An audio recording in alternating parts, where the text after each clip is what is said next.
Now, Justice Minister Ronald Lamola presented proposals in Parliament for a special fund to be created for whistleblowers facing financial challenges. He says research shows that there was a need to amend the Protected Disclosures Act and the Witness Protection Act. The minister says if the special fund proposal is adopted and passed, it will make a great shift in the fight against corruption in South Africa. For more on this, we're joined now by Corruption Watch project leader and senior researcher Melusi Ncala. A very good evening to you. Thank you so much for your time. We know that in South Africa, far too many whistleblowers have paid a heavy price for taking a stand against corruption and maladministration. What's your reaction to the news of these latest developments? Good evening, Paul, and good evening to your viewers. Thank you for having us today. It's long overdue.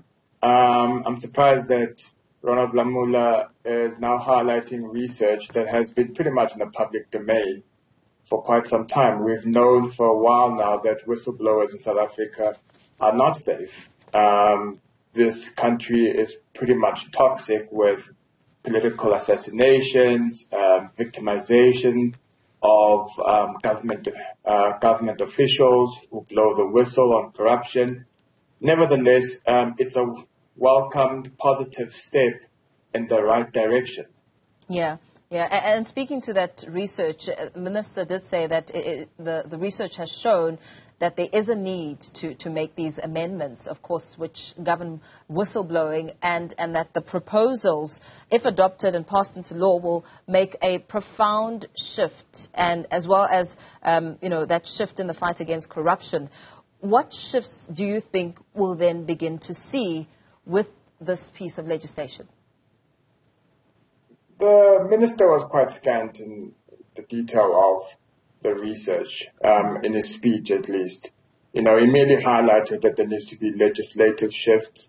So in that respect, we can only hope that the question of the definition of a whistleblower is something that's going to be looked at, because currently whistleblowing is mainly viewed from an employer perspective.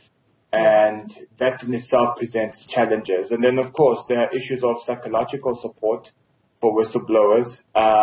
Many whistleblowers have come forward and said that it's a very lonely road that they travel when they take an ethical stance.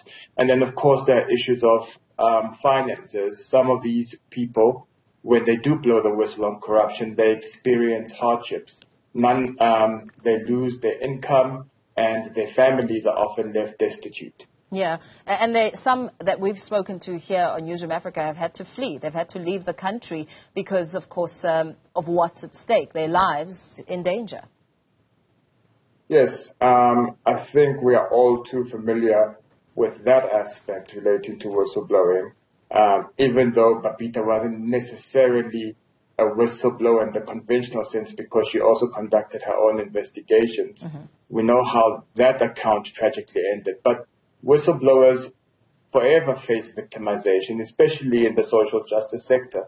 You have organizations such as Abahlali, Besindjondolo, who have lost over 20 of their activists over the last 10 years or so. Yeah. In really getting to the crux of this, why do you think whistleblowers are needed? And perhaps why should whistleblowing be encouraged? Whistleblowing is an important mechanism in our constitutional democracy, because it's a manner in which we advocate for transparency and how we hold those who purport to be our leaders accountable.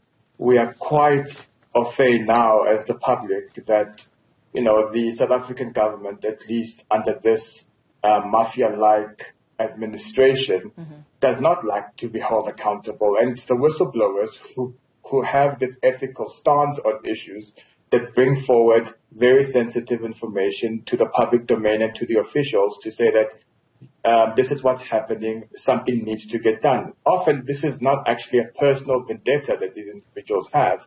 It's often in the interest of the public good, and that's very essential in us building a healthy democracy. Yeah, absolutely. And looking at what Minister Ronald Lamola had to say, very lastly before we let you go, what do you think needs to still be looked at when it comes to whistleblowers and the impact they have on society, as well as the protection that we've been speaking about? It's the culture of whistleblowing that we need to look at. Whistleblowers are still divided into various categories. There's a strong element of them being informants or gossipers. And, that is something that holistically we as a society, from various sectors, civil society, private sector, the state at large as well, need to address, because, the work that whistleblowers have done over the years, since the dawn of democracy, even before 94, has been quite astonishing and quite amazing in getting us where we are. We know about corruption because of whistleblowers. Corruption Watch, for example, has received almost 40,000 reports of corruption.